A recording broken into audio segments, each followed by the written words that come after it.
सन 11 September रोजी 12 ते 1 दरम्यान आगामी सण श्री गणेशोत्सव विसर्जन व ईद ए मिलाद मोहम्मद पैगंबर जयंती अनुषंगाने MIDC चुंचाळे पोलीस चौकी अंबड पोलीस ठाणे या ठिकाणी माननीय पोलीस आयुक्त साहेब नाशिक शहर यांच्या आदेशान्वये माननीय पोलीस उपायुक्त परिमंडळ 2 यांच्या नेतृत्वात व माननीय सहाय्यक पोलीस आयुक्त अंबड विभाग यांच्या उपस्थितीत संजीव नगर येथे रूट मार्च काढण्यात आला।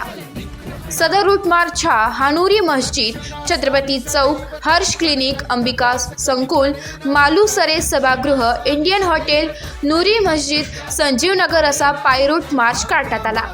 सदर रूट मार्च मध्ये MIDC चुंचाळे पोलीस चौकी, अंबड पोलीस ठाणेकडील 1 PI, 4 PSI अधिकारी व 20 अंमलदार, 6 होमगार्ड, इंद्रनगर पोस्ट येथून 4 पोलीस अंमलदार व 5 होमगार्ड, अंबड पोलीस स्टेशन कडून 3 होमगार्ड तसेच SRPF 2 प्लाटून नंबर 1 कडील 1 अधिकारी, 18 अंमलदार व प्लाटून नंबर 3 कडील 1 अधिकारी, 10 अंमलदार असे सहभागी झाले होते। सदर रूट मार्च हा शांततेत पार पडला। AB न्यूज साठी विवेक कडवे, नाशिक।